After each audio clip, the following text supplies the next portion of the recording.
and chapter 14. So get ready, dig in. The burden against Babylon, which Isaiah the son of Amoz saw, lift up a banner on the high mountain, raise your voice to them, wave your hand, that they may enter the gates of the nobles. I've commanded my sanctified ones, I've also called my mighty ones for my anger, those who rejoice in my exaltation. The noise of the multitude in the mountains, like that of many people, a tumultuous noise of kingdoms, of nations gathered together. The Lord of hosts musters the army for battle, and they come from a far country, from the end of heaven, the Lord and his weapons of indignation to destroy the whole land. So, that's uplifting. Chapter 13 and 14 are a burden. We're going to see that coming. There's a burden for Babylon. There's different burdens that are going to be there. During Isaiah's lifetime, Babylon is a city under the dominion of the Assyrian Empire. That's the most interesting part about it. This is a prophecy about an empire that's going to come that doesn't exist yet when this was written. So that's part of where Isaiah has some credibility. He kind of, 100 years prior to the rise of Babylon, actually saw or was writing down on paper and for the record that a Babylon would be a conquering empire. So this burden, and we'll see again a series of burdens and prophecies from chapter 13 all the way to chapter 24, verse 18. So we're in the burdens of Isaiah section. You should come up with a clever name for that. We're in a history lesson given to Ahaz and the prophecy that predicts all of human history. So in the Old Testament, 1st and 2nd Chronicles record from the Judges to Babylon. In Isaiah 13 and 14, we will get Babylon to the end of the age. And so between Chronicles and these two chapters, you get the entire history of the world from the foundation of the nation of Israel. And if you take Genesis, you get kind of everything prior in Judges. So as we get into this, the lifting up of the banner here, the audience is Israel, not Babylon. So it's a burden against Babylon, but it's being spoken to the nation of Israel. So when it says lift up a banner, it's not saying Babylon lift up a banner, it's Israel lifting up a banner here. And Babylon isn't being warned, but as this gets fulfilled, the whole point of this prophecy is for Israel to take comfort that God's in charge. It's quite a shock to a culture when you lose your sovereignty, like someone conquers your nation. And throughout history, every people group that has had their nation conquered generally disappears over time. The exceptions, you could argue, are the reservation system in the United States, where the people weren't utterly wiped out, they were given territory. And so there's some remnant of Native American culture or indigenous people in North America, but everywhere else on earth, when a people gets conquered, their culture goes away, disappears entirely. The Jews, quite the opposite. They're an exception to this rule, in that they have their nation conquered by Babylon, but they don't dissipate culturally. They actually unite culturally, and they completely abandon idol worship. This is completely unique. Part of why that happens is because of Isaiah 13 and 14. When it happens, they don't lose heart, they gain heart, so they're comforted.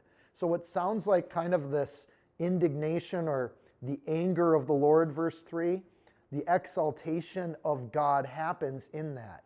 While he's angry at Babylon, those who rejoice in my exaltation those are the Israelites. They're going to be excited that God was actually right, that God called the shots before they ever happened. The noise of the multitude in the mountains, like that of many people. So the mountains here are to the east of Babylon, if you're talking about this woe. And the noise of the mountains, like that of many people, is an interesting phrase, and we can't just pass these things. The Zagros Mountains sit to the east of Babylon.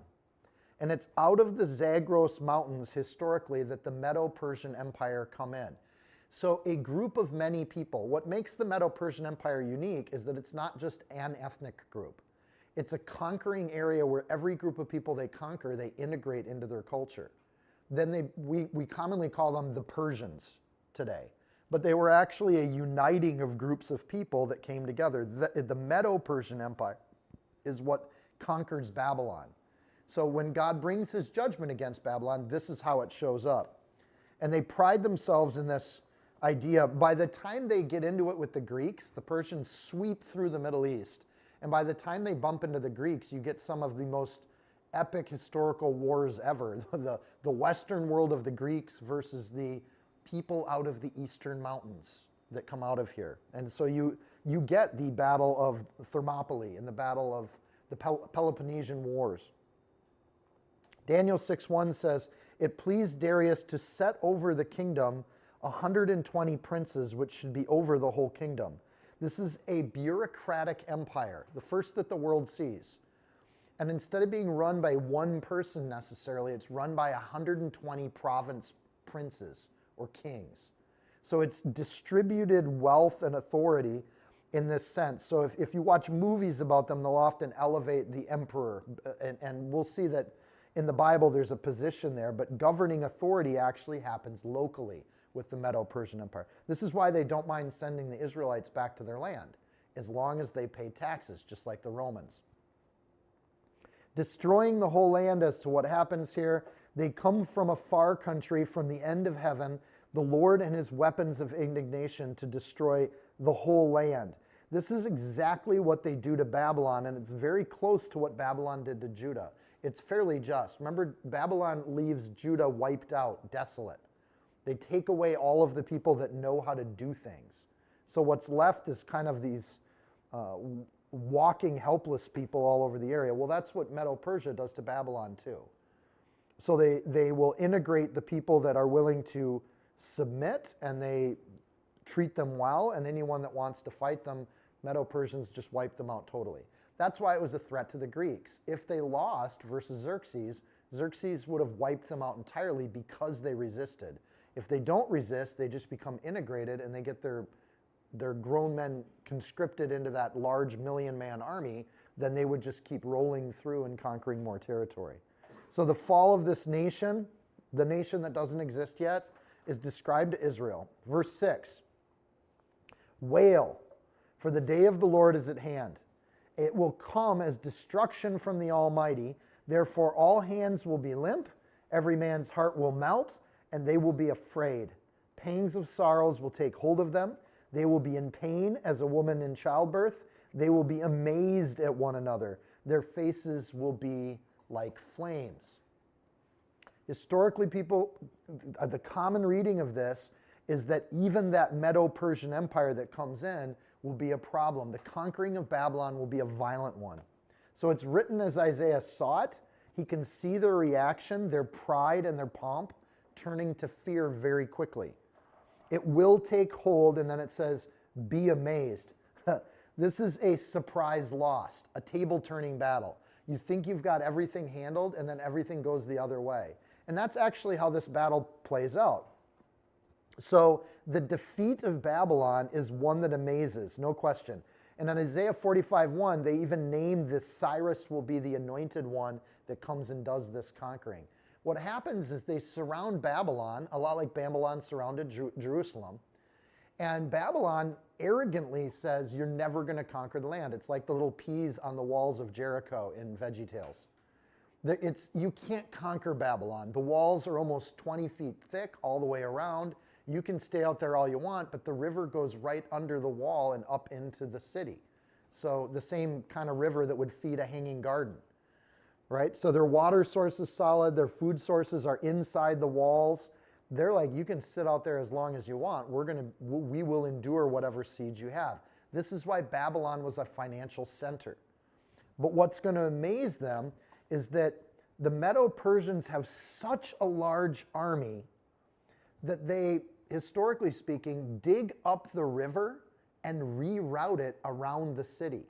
So they have enough people to dig a new riverbed and then unlock it. What happens then is the trickle of water still going through Babylon is lowered down to the point where soldiers could just walk into the city. And so when they thought they were impregnable, all of a sudden they can go right under those sluice gates and up into the city. So they don't even destroy the wall, and they absolutely turn it on a dime. 539 BC is when this happens. Cyrus the Great comes to Babylon. He digs the new river channel, drying up the Euphrates River. walks into the city unchallenged and conquers everything, and they lose the city in a day. Their pride goes to limp hands and hearts melting in an instant. It's a thing of amazement. And historically, that's exactly what happens too. So they lose everything in a day, and there is going to be a wailing on the part of Babylon. There will be a dread that's there, but the people that didn't challenge them, they're perfectly okay with the situation. The Israelites are fine when all of this happens. In fact, they make friends with the Medo-Persian Empire immediately by bringing these scrolls in to show Cyrus. Like, we predicted you would do everything. Verse 9, we keep moving through history.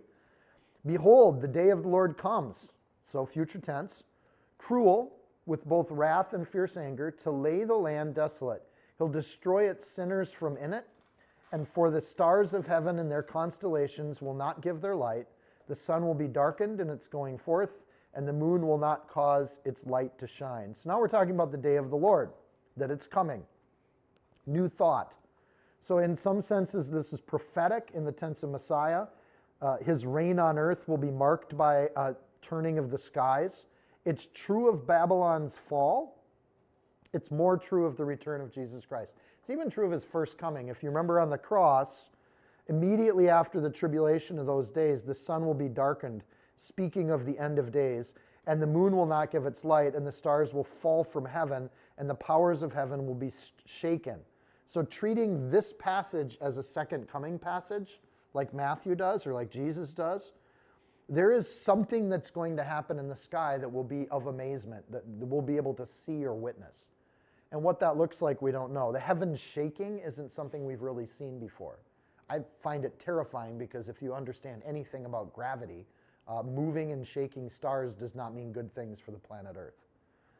That said, the land being desolate, the geography will react to these events and what's happening, and it describes what's happened. It also was true then. When the Persians invade Babylon, the area of Israel, the Holy Land, it is desolate when all of that happens. There really isn't anyone farming it or taking care of it at the moment of this freeing that they'll have from Babylon. So it was true then. It's also true of Jesus. Remember, the sky gets covered, the sun goes dark at the crucifixion.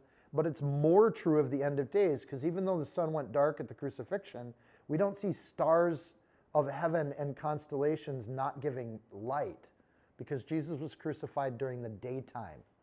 So what they're describing here doesn't quite fit with Jesus' first coming. Verse 11, I will punish the world for its evil. So now we're not just talking about Babylon, we're talking about the whole planet. I will punish the world for its evil, and the wicked for their iniquity.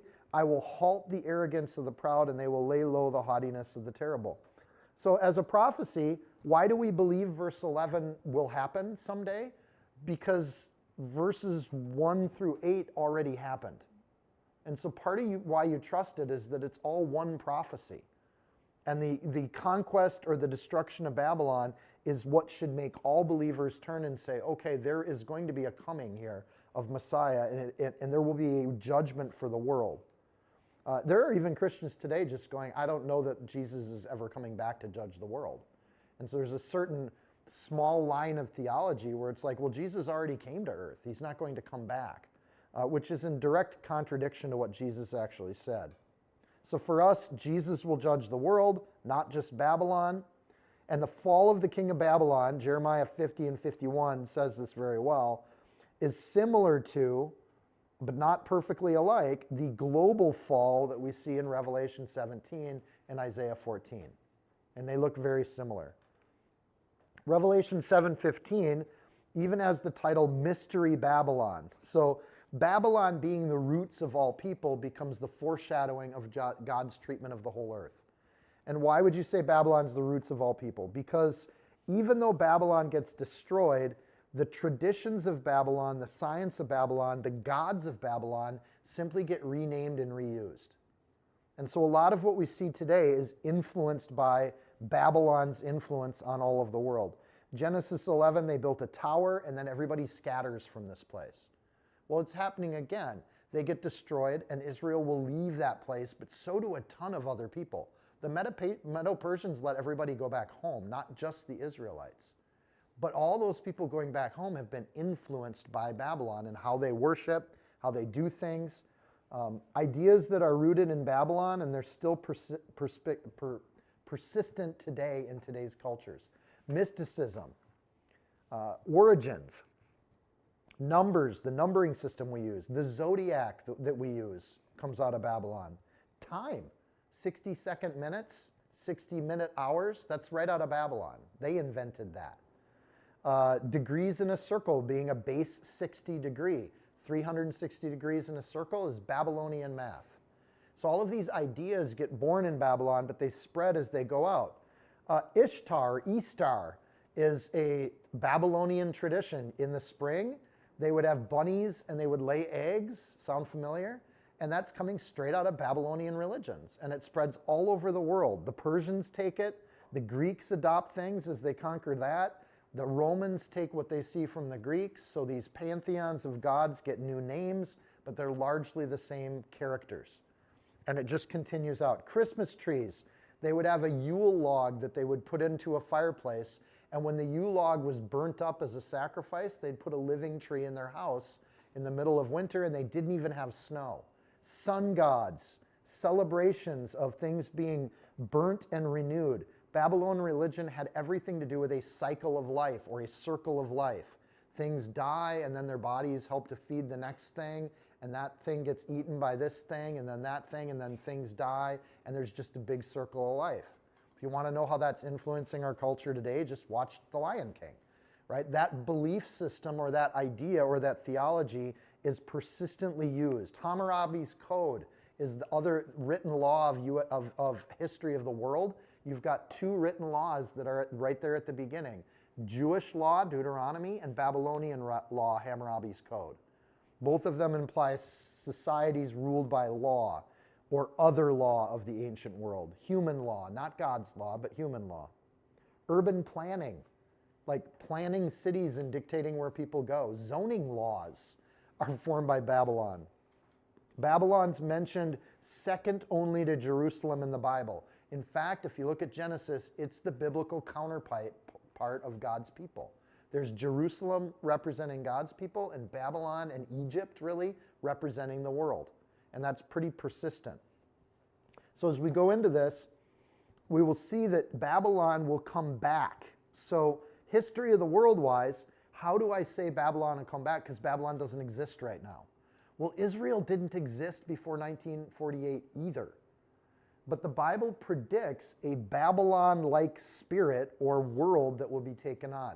So the reason I went through all the influences, some Christians believe that we already have the influence of Babylon, that the spirit of Babylon has affected every major culture on earth, and that it'll be the spirit of Babylon that'll rise up at the end of days. But those same people argued it would be the spirit of Israel that would rise up at the end of days. And that's why some Christians got very excited when they saw Israel actually get refounded as a nation. So depending on where you're at and how you're looking at prophecy, and again, I hold prophecy pretty lightly. I trust God's going to take care of his children. That's the main message of prophecy. We should take hope from prophecy because we know God's in control. He runs it, and he promises he'll take care of his own. So I want to be on the right side of that.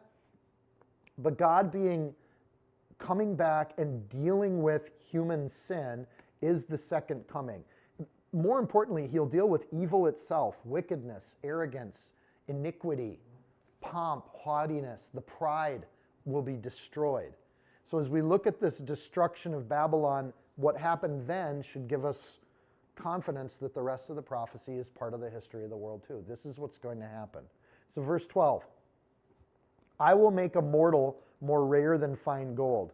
In other words, a lot of people will die. There will be very few people left on earth. Revelation says the same thing. There will be plagues and pestilence and death, war. Humanity will kill itself and come very close to destroying itself. And there won't be a lot of humans left on the earth. I will make a mortal more rare than fine gold, a man more than the golden wedge of Ophir. Therefore I will shake the heavens. There it is again. There'll be some sort of celestial event. This is why it makes it in Christian news when there's comets heading towards Earth, right? Something happening in the skies is predicted. And the earth will move out of her place. Again, anyone that knows anything about gravitational pull and how the solar system works, having a planet move out of its place is probably not good for life on that planet. Everything's in a very fine balance. Earth will move out of her place in the wrath of the Lord of hosts and in the day of his fierce anger, when this judgment is coming. It shall be as the hunted gazelle, and as a sheep that no man takes up. Every man will turn to his own people, and everyone will flee to his own land. So not just a local Babylon of history, but the entire world. Everyone who's found will be thrust through, and everyone who is captured will fall by the sword, and their children will also be dashed to pieces before their eyes. Their houses will be plundered, and their wives ravished. Not a pretty picture. So in context, there is a fate of Babylon here, but there is a fate of the world that reflects that. God's judgment will be unstoppable, complete, and nearly total. It is what humans do to each other that become the worst part of this.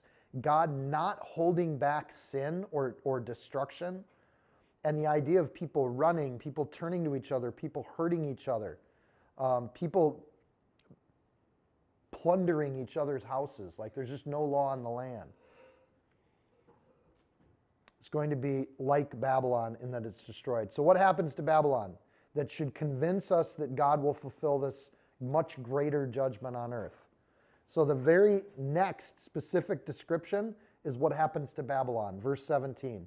Behold, I will stir up the Medes against them. He names the empire that isn't even around when he makes the prophecy. He names them.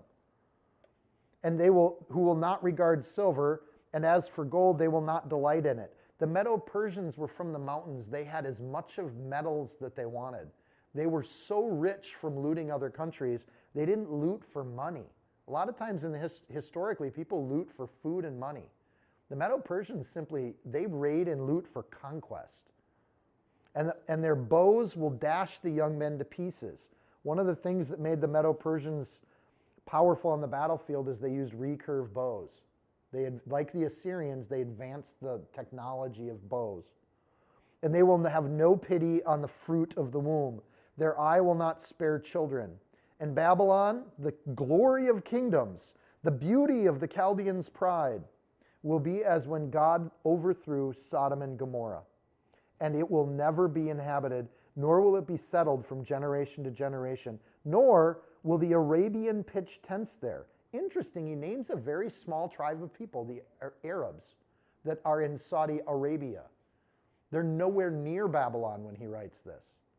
So he's writing a history of the world where this area will be inhabited by Arabs, but they won't resettle Babylon. That's interesting. Nor will the shepherds make their sheepfolds there, but the wild beasts of the desert will lie there, and their houses will be full of owls, ostriches will dwell there, and wild goats will caper there.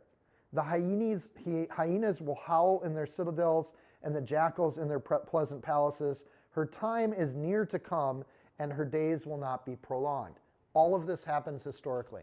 Medo-Persians take over, they conquer Babylon, they use it as a financial center for some time, right?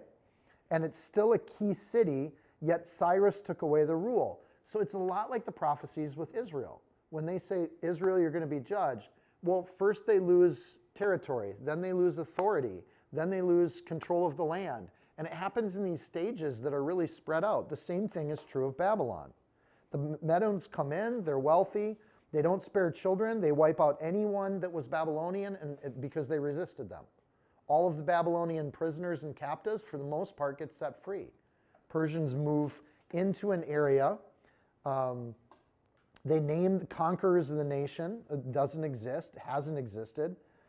And Sodom and Gomorrah gets named, implying a moral failing of Babylon. They failed in doing something morally. Sodom and Gomorrah were destroyed because of their moral failings. Nebuchadnezzar and Belshazzar basically take the temple cups from the Jewish temple. So remember, they took all the gold out of the temple, brought it to Babylon? Well, just out of their own haughtiness, they pull these cups out of the storage and they use them at a party. And when this happens, immediately, like the effect of this gets to be Belshazzar loses his mind when this happens.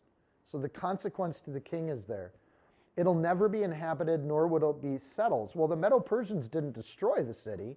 In 331, Alexander the Great conquers the Persians, and he comes in and he takes it, but it's still a key city in the region. It's a center of money, influence.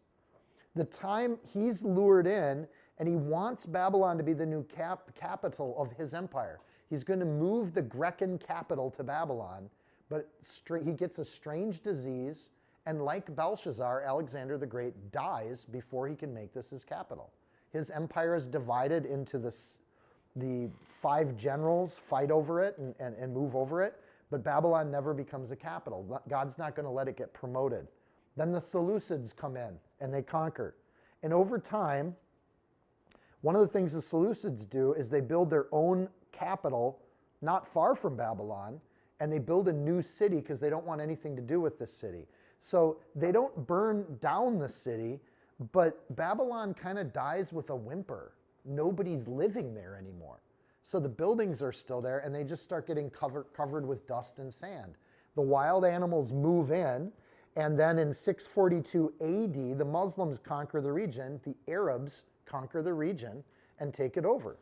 And they depopulate the entire area. So when the Muslims come in, they told people that nobody could live in Babylon, and they moved everybody out. It becomes ruins. It gets mostly buried up until the modern age. A guy named Saddam Hussein takes over takes over the government of Iraq. George Bush I had a war with Hussein and killed him.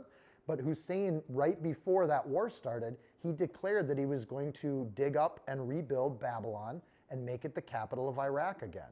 So there's even a modern day instinct for people in this region to make the wonder of Babylon appear to everyone once again. Saddam Hussein gets killed in the war. The project in Babylon, it just gets stopped.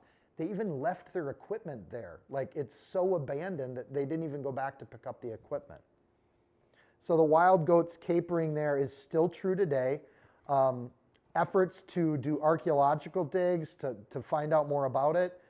There's efforts to make it a World UNESCO Heritage Site because much of the city of Babylon is ready to be dug up. Yet they keep running into problems with doing that. Her time. The personification of Babylon is a she. Her time. If you get to Revelation, you'll see Babylon represented by a she. But we're not in Revelation, so we won't dig into that right now. But this is where we see that for the first time in the scripture. It could be a reference to the whore of Babylon or the harlot of Babylon. It could just be that they're personifying Babylon as a she. Her time is near to come, and her days will not be prolonged. So this gives us a clue. This is in the near future. This city that isn't even an empire will rise up. It will be great. There'll be tons of pride and arrogance. They will fall, and then they will not be rebuilt until the very end of days. And then when the Lord comes, he'll destroy it. But at this point, Babylon's never been rebuilt. It had a slow death, but it did die. Chapter 14, for the Lord, still the same prophecy. For the Lord will have mercy on Jacob and will still choose Israel. Despite how great Babylon is, God will still pick Israel and settle them in their own land.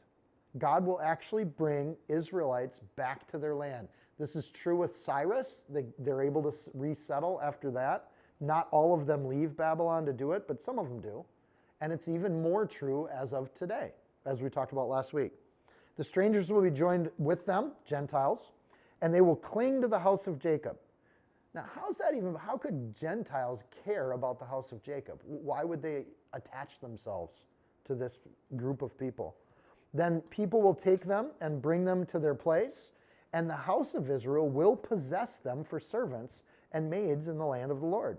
They will take them captive, whose captives they were, and rule over their oppressors. So still referring to Babylon, or these groups of people that oppress Israel, they're actually going to be brought back to the land and be oppressed, and then they will win something and become the oppressors. So this gives a timestamp.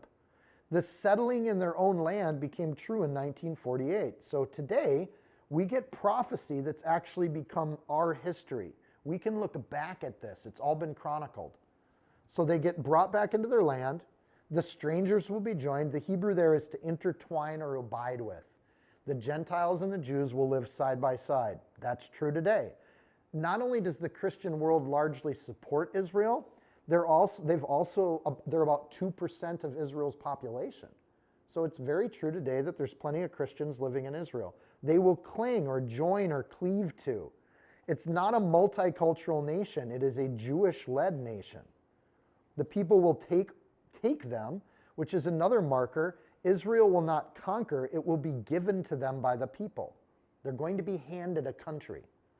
For the first time since they lost their sovereignty to Babylon, Jewish people are going to rule over Israel. Israel will possess.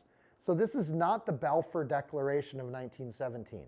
The Britons talked about it. After World War I, they talked about it. And they started resettlement after World War I. They started moving them back into the land. But like under the Persians and the British still had control of the land. So what's unique about the 1948 May 14th Declaration of Independence is that they then declared themselves a country and then they defended it. As soon as they announced they were a country, they were attacked by all nations around them, and then they defended themselves. And in defending themselves, they then got authority over those territories. So even though there's a two-country solution, West Bank, Gaza Strip, that are supposed to be Arab-controlled, the Israelis essentially have authority over those regions and how they'll behave. As we're seeing right now, if they get too out of line, Israel's happy to pull the trigger on them. So the day of the Lord kind of sets us in that. So then there's another shift, and this is an important one. In verse 1 and 2, it says, they, them. See that? But now we're going to get to verse 3, and it's going to use you and yours. It's going to personalize the situation. And so you would say back then the audience was Isaiah speaking to Ahaz, but this also then becomes a text that we all get to read. But the personalization of this is relevant. We're not talking about they and them anymore. It shall come to pass in the day of the Lord, it shall come to pass in the day the Lord gives, you rest from your sorrow and from your fear and hard bondage in which you were made to serve, that you will take up this proverb against the king of Babylon and say. So he's still talking to Israel. That's still true. He's still talking to the rule of Israel, which will have a new ruler. And the day the Lord gives is one that Jesus said, we don't know the day or the hour. But there is a day that the Lord's going to return. And so he'll give us that day, even though we don't know the date. We will see some signs or seasons of it. We'll know when it's coming because we'll see these things come to pass. So this is like when they say the name of the Lord when referring to Messiah. They don't tell us the name until the New Testament. But this day or this hour when the Lord returns throughout the Old Testament is left fairly open. And I think to some degree that gives God some permission to decide when it's going to happen. When the Father that decides is when you go back and get your bride. So this is true of Israel immediately after Babylon. It's also true of the Messianic promise. You know, this idea of rest and finding rest. And any fear we have about prophecy, any fear we have about what's happening and what this will look like or the loss of life that's going to happen, every time we see that, we also see a promise to those that sincerely love the Lord. That from your fear and hard bondage which you were made to serve, that you will take up this proverb against the king of Babylon or the spirit of this world. That we will have rest from the sorrow. We'll actually get a break. And the word rest there is also associated with Sabbath. There's going to be a gap in this in which God's people don't experience the hardness of it. Jesus said, come to me, all you labor and are heavy laden, I will give you rest. Matthew 11:28. Those that come to Jesus they will get rest from this event and these events. The king of Babylon is true of Nebuchadnezzar. However, Nebuchadnezzar never saw Jewish sovereignty. So there's going to be some kind of king of Babylon at the time when there's a day of the Lord. And this is why people feel like the same way Israel became a nation again, Babylon will become a city again. If it becomes a city, it will become a cultural and financial center for the Middle East. And we get that from these passages of the Bible. If Babylon was destroyed, then we're now in a period of history where it's not rebuilt, it's not settled. There's still goats eating there and doing their things. But there might be efforts to rebuild that city. And that's where, as Christians, we look at prophecy and say, well, that's interesting when you start to see the Iraqis wanting to rebuild Babylon. Or when you see the Saudi Arabians encouraging Babylon to be rebuilt. If you build a city out of nothing, like Las Vegas, it almost becomes a neutral site, right? So it can be a site where you have a new United Nations or something to that effect, because it's going to be in a space where those countries would be comfortable coming to. So again, 1980s, they made an effort to dig it up and start rebuilding it. They actually started work on rebuilding it, and then war happened, and the people that wanted to do that were all taken out of power.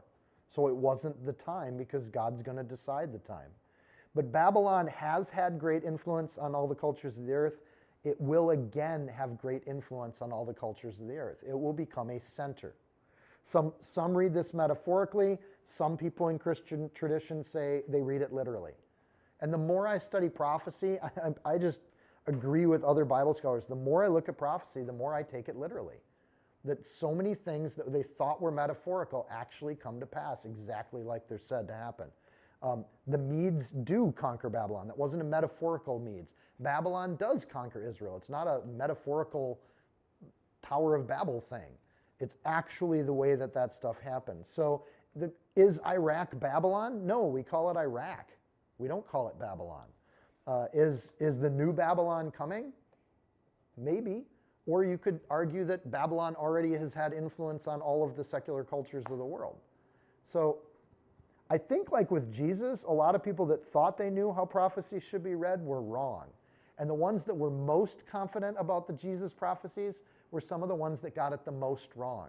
But then you got people who just want to be in fellowship and relationship with the Lord. And they met Jesus and he said, follow me, and they followed him. Because in the heart, they'd already decided, I want to serve my Lord. So it's not the same thing. So as we go through the Bible, there's lots of prophecies that refer to Babylon, but you should also be looking out for a word Shinar. Shinar is not the city of Babylon, but it's the region that Babylon controlled. It's the little valley on the Euphrates. And so you'll see a number of places in prophecy where they use the word Shinar, which is this region, but it's not a city or nation. And so that's interesting. It's like Gog and Magog, if you've seen that in prophecy. Maybe I'm referencing things. Those are things that refer to regions of the world, not necessarily a nation state. So if you go all the way back to Genesis, when they had the list of nations in Genesis, a lot of those things are regions of the world that have had distinct characteristic, culture, and personalities. Well, Shinar is no different. So Isaiah 11:11, all of that idea, or that rise of Shinar, is what's going to happen before this second coming. And so we see that in prophecy too. There'll be a rise or a re-establishment of this area. Daniel 1:2, God is going to claim his own people from this region. So there'll be Christians living in the area. Zechariah 5:11, there will be a rebuilding, but it will be unclean and profane. So how do you rebuild a city and make it profane? Well, again, I'll use Las Vegas as an example. Just because you build something out in the desert doesn't mean it's a good place or a place that's for God's people, right? And yes, there are Christians living in Las Vegas, but the whole city was built on gambling and other such sinful delights. That was the intent of this city. Do they need a vacation resort city in the Middle East somewhere to draw tourism? Yeah, they could use one. Where will that city be? On the ruins of old Babylon? Sounds like a interesting tourist destination kind of thing. So a literal read of this, if you want to read this literally, after the Jews get their nation back, we should be looking for Babylon to become a city or nation again, and that city or nation will be of a concern to Israel. And there'll be a threat to Israel in some way, shape, or form. After it gets destroyed a second time, that destruction will be so permanent it will never again be inhabited. So, or you could read this metaphorically and say it's already been destroyed and it hasn't been rehabited yet. See where this gets confusing? Hopefully that helps to actually clarify and know different groups of Christians read this in different ways. We'll see which one's right. God's people will say how the oppressor has ceased. The golden city has ceased. The Lord has broken the staff of the wicked, the scepter of the rulers. He who struck the people in wrath with a continual stroke, he who ruled the nations in anger, is persecuted, and no one hinders. True of Persian conquest, more true in the second coming of the Lord. Revelation describes Babylon as the center of a global rule. It has a golden age. I wouldn't be surprised if on the tourist brochures they call it the Golden City. And they decorate it and they paint it blue and gold just like they did back in the day. This will then be struck by God. Isaiah gives no detail other than that it will be broken. He doesn't say how. Giving hope to Israel is the point of the prophecy. Don't worry about the powers of this world, metaphorically. Don't worry about the rebuilding of Babylon, literally. Because at the end of the day, God knows his people and he knows how to find them. The whole earth is at rest and quiet. You know what? When this city of evil is destroyed, it will bring peace to the world. It will actually bring peace to the world. They break forth in singing. Indeed, the cypress trees rejoice over you, and the cedars of Lebanon, saying, since you were cut down, no woodsman has come up against us. Remember a couple weeks ago we looked at God was going to, this forest was going to be leveled and it was going to all be stumps, but one stump would be Israel. So when we come back to that same image here of these trees getting cut down, those trees were nations or images of nations. And so no woodsman's going to come up again. There will be nations of the earth that simply don't fight with each other anymore. Like it will end when this happens. So true literally of Babylon, they took lumber out of Lebanon, or Babylon took lumber from Lebanon, and when they're destroyed, that lumber demand decreases. Also true when you think of like God's going to bring peace on earth, consistent with all the other prophecies in the Bible. There is a future fulfillment of a Babylon being judged, and when it's judged, there will be a season of peace that follows. This is the end of an oppressive spirit that has been against Israel since the beginning of time. And today we just don't have that. We actually have lots of nations on this earth that are against Israel. So this is future tense for us. This is taking history all the way through the end of history. Everything here could either be only about Babylon, and there are Calvinists believe that, replacement theologians believe that. It could also be, because verse 12 I think adds some context when we get there, and that we're talking about Lucifer. We're talking about the defeat not just of Babylon, but of the one who's ruling it. So this same prophetic voice is also true of a Luciferian coup that's going to happen. So verse 9, hell from beneath is excited about you. Talking to Babylon. Babylon, hell's excited about what's going to happen here. They're going to get some company to meet you at your coming. It stirs up the dead for you. All the chief ones of this earth, it has raised up from their thrones all the kings of the nations. There will be an excitement around Babylon not only becoming risen again, but also being destroyed. They shall speak and say to you, have you also become as weak as we? Have you become like us? Your pomp is brought down to Sheol or hell, and the sound of your stringed instruments, the maggot is spread under you, and the worms cover you. Oh, Babylon, you're not the golden city. You're just like the rest of us. You're a human effort to become mighty and great, but at the end of the day, you're just as failed as every other human nation. So hell from beneath is excited. Again, verse 12 is talking about the target of this language is kind of speaking to the world, but when we get to verse 12, they're speaking specifically to Lucifer, a name or a title. So this Lucifer has an end. The you that we're talking about now is this Lucifer that we're going to see. All the chief ones, the idea of chiefs is people that rule nations. So there'll still be nations on the planet. There'll be various nations of them, and they will have opinions. Satan loves to compare himself to the Messiah, even though he's a created creature, he loves to put himself on display as being the opposite of Jesus. In reality, if anything, Satan's like the opposite of Michael. He's not equivalent to an almighty God, but he loves when he's worshipped that way. So when suddenly he is judged just like a normal mundane being, the natural reaction is, oh, you're not all that special, are you, Lucifer? You're not that great and that powerful. You love making people think that, but you're not there. The arrogance of Lucifer, he's going to be put on display, and there will be a being that's heart is lifted up because of their beauty, Ezekiel 28:17. You, Lucifer, has corrupted the wisdom by reason of your brightness, and I will cast you to the ground. God will cast him to the ground. I will lay you before kings that they can see you. God will reveal how weak Lucifer really is, and all of the nations of the world will see it. It'll be on display. I like this prophecy because you see that God's in complete control. A lot of times Hollywood likes to, have the rise of the Antichrist and that sort of thing, and they celebrate, and that's where all the drama is. At the end of the day, there really isn't a lot of drama there, because that same thing being, or Satan or Lucifer, will be put back into his place. Verse 11, his pomp.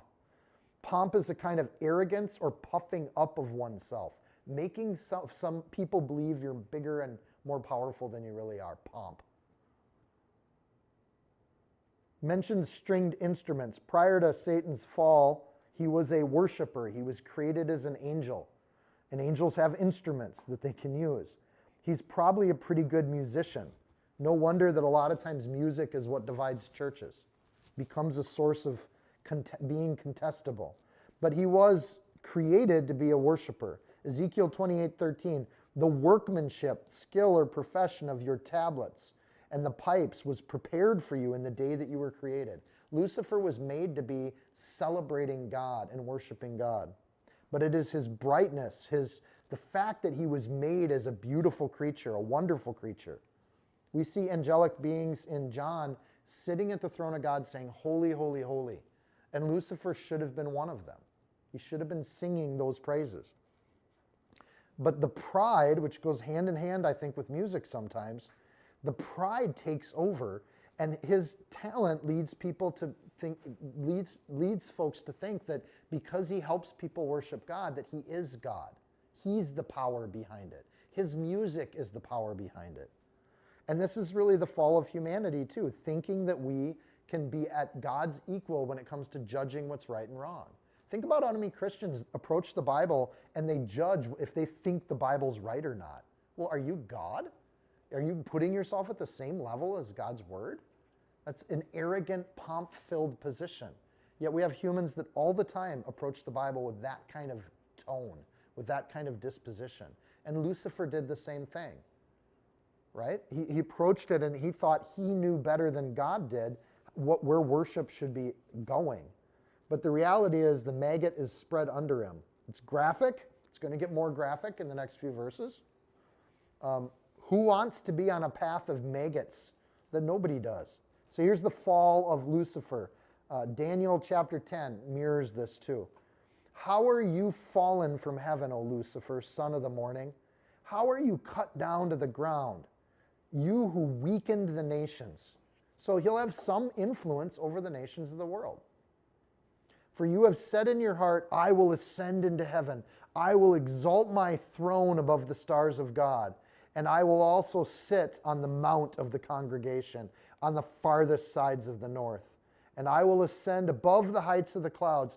I will be like the Most High. That's the danger for Lucifer. How did we get from Babylon to Lucifer? And again, everything's kind of a mirror. And as these things come true, we can trust that God will also deal with these other things in the future. Babylon is the world. It stirs up. It has influence on the nations. It is the golden bright city, and it's an image or a type of Lucifer. So it builds out. What is these ideas? What are the prideful things?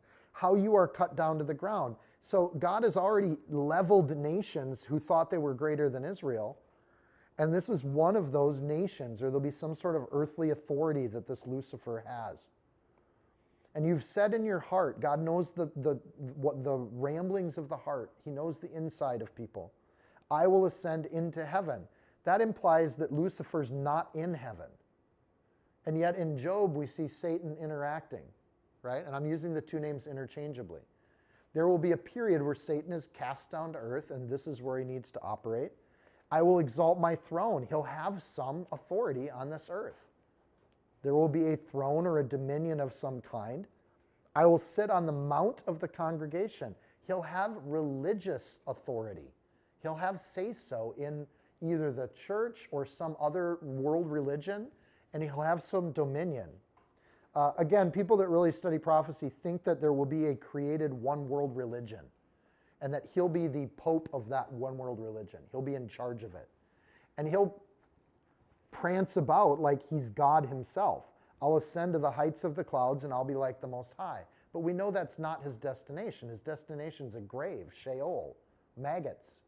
That's where he's headed. So he's just a human embodied with a spirit, an evil spirit. And so he's going to have this throne that's exalted. Revelation says there'll be some kind of miracle that kind of fools the world, and people will think he has some beyond natural humanity to him. So as Jesus is the morning star, Revelation 22:16, Lucifer wants to be the morning star. He wants that position of worship, and he's going to get cut down. Lucifer deceives, and God humbles him, as he always has. He humbled the Egyptians. He humbles the Babylonians. He will humble the Persians.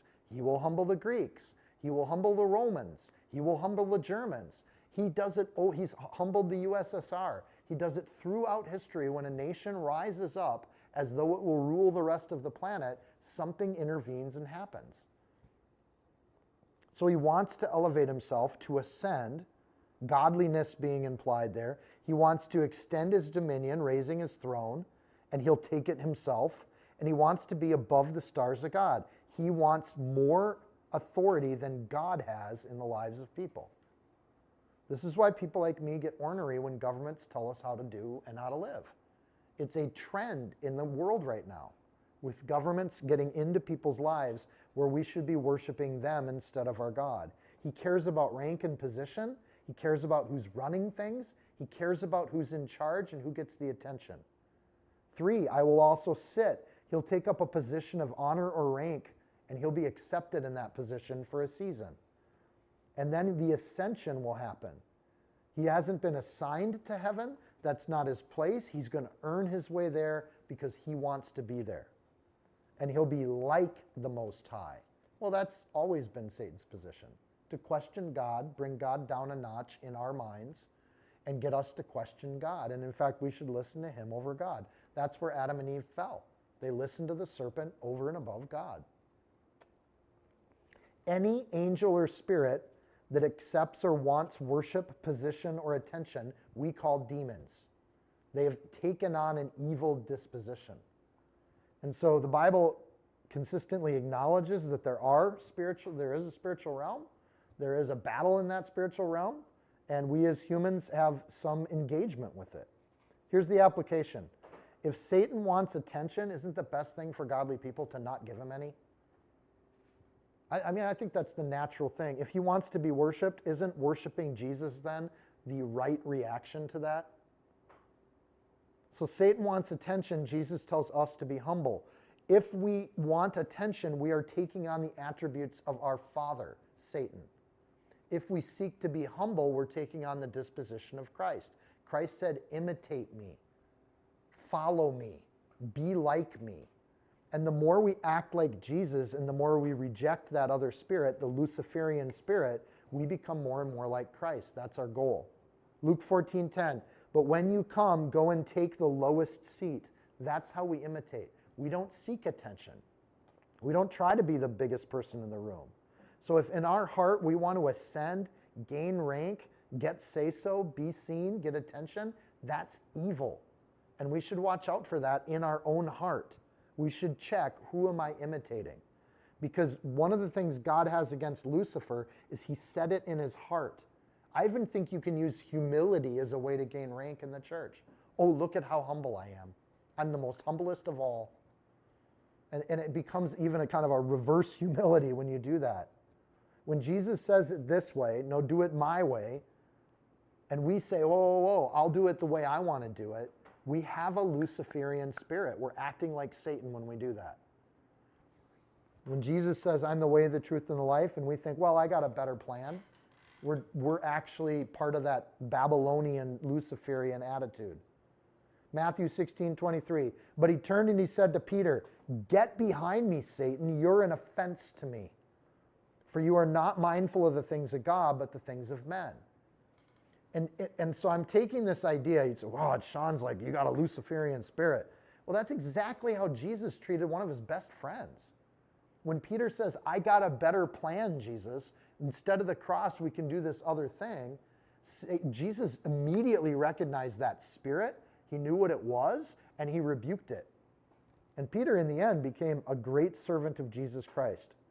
But there is a thing that all of us struggle with, this my way versus God's way thing.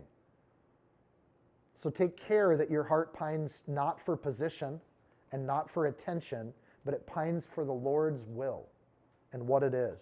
Satan had skill. He definitely had a will to do it, but his spirit was lacking obedience to an almighty God. And this is the great check, I think, for us in the church. Do you have things you can offer? Skill? Sure. You have a will to help out? Maybe. Are you being led by the Holy Spirit, or are you being led by your own spirit? That's the checkpoint. Woe to those that presume that they know God's voice when it's really their own voice imitating the Most High. Watch out for that and beware of that. Yet you shall be brought down. The you here is still Lucifer, verse 15. You shall be brought down to Sheol, to the lowest depths of the pit. There's a consequence for this.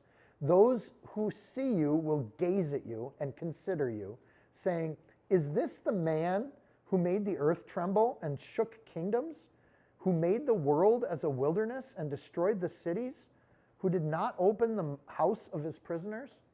This is the guy he was just a mighty conquering human being with a spirit about him. From a heavenly perspective, we're dealing with Lucifer, but notice in verse 16, what they see is a man that has taken on this spirit. So again, Revelation points to this as an antichrist, someone who is embodied with a spirit, but they have the form of a man. So he'll be impressive in a lot of different ways, but once humbled, everybody's going to get to see that he's nothing special at all. All the kings of the nations, all of them, sleep in glory. Everyone to his own house. Everybody just goes back to minding their own business, right?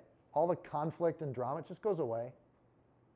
But you are cast out of your grave like an abominable branch. Remember earlier in Isaiah, there was a branch that would come out of Israel's stump, and that was the Messiah we were talking about. This is the opposite of Messiah, an abominable branch. Like the garment of those who are slain, thrust through with the sword, who go down to the stones of the pit like a corpse trodden underfoot. Okay, I told you it got worse than worms. You will not be joined with them in burial, because you have destroyed your land and slain your people. The brood of evildoers shall never be named. You'll be forgotten. Not only will you not get glory and honor and credit, you won't even make the history books. You'll be irrelevant. Prepare slaughter for his children because of the iniquity of their fathers, lest they rise up and possess the land and fill the face of the world with cities. I think Isaiah didn't like city life, right? One theory then is the way God wanted the world was for people to spread out. The way Satan wants the world is for humans to gather and feel really good about themselves. And so there's this biblical concept that comes up. The not be joined in burial. Lucifer wants special treatment, but he's not going to get it in the way he thought. And this is kind of perfect justice.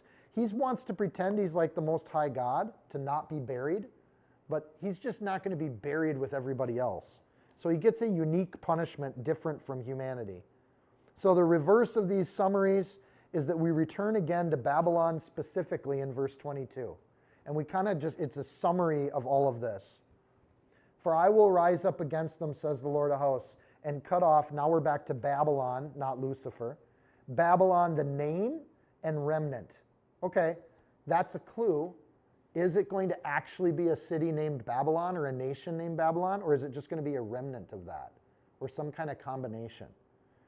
So not only will he cut off the name of Babylon, but the remnant or the influence or the offspring and posterity of Babylon, which could be things like our measurement system, our geometry system, the holidays and things like that, says the Lord. Verse 23, I will also make it a possession for the porcupine. What a great line. And marshes of muddy water. I will sweep it with the broom of destruction, says the Lord of hosts. I'm going to clean things up. And you get a broom out when there's dust on the floor, and it just needs to get pushed out. And so God will redo the world. He'll get rid of some of these things. Now we turn back to Assyria. It's like we're going back out. We got to Babylon. Now we'll get to Assyria, and then we'll get to the Philistines. The Lord of hosts has sworn, saying, surely as I have thought, so it shall come to pass. As I've purposed, so it will stand. I'm going to do everything I just said. This is the history of the world. And now he's told humanity what will happen throughout the history of the world so that we can have comfort. Verse 25, the Assyrians, that I will break the Assyrian in my land, and on my mountains tread him underfoot. Then his yoke shall be removed from them, and his burden removed from their shoulders. This is the purpose that is purposed against the whole earth. What's going to happen to Assyria is going to happen to the earth. Did it happen to Assyria? Absolutely, in one night. Will it happen to the whole earth? Absolutely, in one night. It's going to be instant. It'll be quick. This is God's intent, that all evil gets wiped out. And this is the hand that is stretched out over all the nations. And again, God stays his hand for the saints that are to come. But this is the judgment that is coming. For the Lord of hosts has purposed. Who will annul it? His hand is stretched out, and who will turn it back? That's a rhetorical question. The answer is nobody stops God. Nothing's going to stop this from happening. This book ends what we saw 2 chapters ago, the fact that it happens on his mountains, plural. That'd be Zion, Moriah, Jerusalem. The Assyrian army was actually on the Mount of Olives. There's a bunch of little hills around Jerusalem. And the size of the army, they would have been covering multiple mountains. 2 Chronicles 32:21. The Lord sent an angel who cut down every mighty man of valor, leader, captain in the camp, and the king of Assyria. So he returned shamefaced to his own land, and when he had gone into the temple of his God, some of his own offspring struck him down with a sword right there. It happened with Assyria. It will happen with the whole world, as he said. Who will turn it back? Absolutely nobody.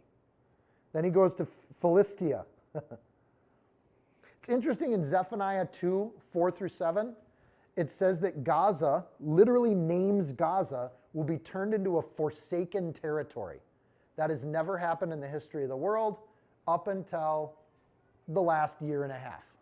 And if you look at any kind of pictures of Gaza right now, it looks a lot like Zephaniah described it would look. This is what will happen to this region, and it will become desolate. But here's what it says in Isaiah. This is the burden which came in the year of the king Ahaz died. Do not rejoice, all of you of Philistines, because the rod that struck you is broken. For out of the serpent's roots will come forth a viper, and its offspring will be a flying serpent. This is crazy stuff that's going on here. So is there a metaphorical snake, or will they be hit by flying machines or human-created inventions that will come in and bring death and destruction on this region of Philistia? Then as Israel is humbled, don't delight in the fact that Israel is getting hauled off to Babylon, because Babylon's going to conquer Philistia too, right? So don't get so excited that Israel just got beaten up. You're going to get beaten up too. And you think what Babylon did to Israel is bad? They're going to utterly decimate you. Philistines resist Babylon. Babylon wipes them out entirely. So people argue that perhaps the Palestinians are the descendants of the Philistines. Historically, that's just not that accurate. The Philistines came off of an island of Crete and they settled. They were Phoenician settlers. They were destroyed. The Palestinians are folks that were kind of left in the land, and they've moved in various ways. And the name Palestine was applied by the Romans. The Latin word for Philistine is Palestine, Palestinian in the Latin. So the Romans called the people living here Palestinians, and it was a way to kind of insult them. But they're not completely wiped out by the Romans. So there's this rod that gets broken. Babylon's rod is broken, then Persia comes, then the Greeks, then Islam. So these people that are remaining in this area never really get their leadership or rule back either. And that's what it says. Don't rejoice, Philistia, because the rod, the thing of rulership that struck you is broken, Babylon. For out of the serpent's roots will come forth a viper, and its offspring will be a flying serpent, a fiery flying serpent. You're going to be dominated by other worse things than Babylon. So Philistines will rise in a way, they'll come out. All of you Philistia, so there's a comparison here between Assyria, verse 35, Babylon, verse 22. Anyone that defies Israel, God's going to deal with them. That's kind of what he's saying here. Don't get so excited because you have a little victory moment over Israel. In the end of the day, they're going to be protected. You won't be. Verse 30, the firstborn of the poor will feed, and the needy will lie down in safety, and I will kill your roots with famine, and I will slay your remnant. Now, some people got really excited because part of what the modern day Palestinians did is they dug underneath to get away from aerial flying things, and they dug a series of tunnels underneath the Gaza Strip, miles of tunnels under the Gaza Strip. And so if people argue that that's the roots of verse 30 here, I'm not so sure about that because we've been talking about trees, stumps, and roots for the last 3 chapters, right? So consistent images coming all the way through here. But the famine, that's pretty clear. Wail, O gate, cry, O city, all of you Philistia are dissolved. When this is written, the Philistines had 5 cities. But here it says 1 city. So at some point in Isaiah's future, the 5 cities of the Philistines will be destroyed and only 1 will be left. We call it the Gaza Strip because there's only 1 major city left of the original 5, and that's the city of Gaza. So, O city, all of you Philistia are dissolved, for smoke will come from the north, and no one will be alone in his appointed times. What direction did Israel attack from when they attacked? They came from the north and they methodically worked their way through to the south. Egypt never invaded from the south, and Israel didn't come from the east when they attacked. So again, does that mean we're at the end of days, that this is the fate of the Philistinians? I don't know, but this is the truth of what will ultimately happen to them, and we're pretty close to it today. We're not far. What will they answer, the messengers of the nation? That the Lord has founded Zion, and the poor of his people take refuge in it, and the poor of his people shall take refuge in it. That's an interesting line. What's going to happen to Gaza? It's going to be wiped out completely, but then it's going to be re-inhabited. And it's going to be inhabited by people that need a place to live. And people will take refuge in this space that used to be in contest with Israel. It will be made a place of refuge. We haven't seen that yet. I don't look at Gaza today and think, oh, a place of refuge, right? If somebody sent you a letter saying we're trying to resettle Gaza, would you like a little land? I don't know about Gaza. Like, how do I know I'm even going to be safe there? But biblically speaking, that area, that last of the Philistine cities, will not only be destroyed as it is now, but it will be resettled by people that need a place to live, by poor people. And it'll become a place of refuge for those people, or something that's more beautiful. And what will they answer the messengers of the nation? So a messenger there is like an ambassador that goes out. What will be told to them as they send out ambassadors? The idea that the Lord has founded Zion, what's going to happen to the Philistines is part of how we know that the God of Israel is the true and real God. Yahweh wins, and he conquers anyone that comes up against them. So it's interesting that it's almost like summary things where they're going backwards in reverse order, but the history of the actual world, the Babylonians were destroyed first. The very last remnant of the Assyrians, you could say, were destroyed by the Babylonians, but there's still a country called Syria today. Different groups, different things. And the last group of people, today we do not have Assyrians on the planet, and we don't have Babylonians on the planet. We do have, arguably, a very small remnant of people that can make a claim to being Philistines, or a Philistinian remnant, so to speak. but they too will be destroyed. And when that happens, we can all say, God's in charge.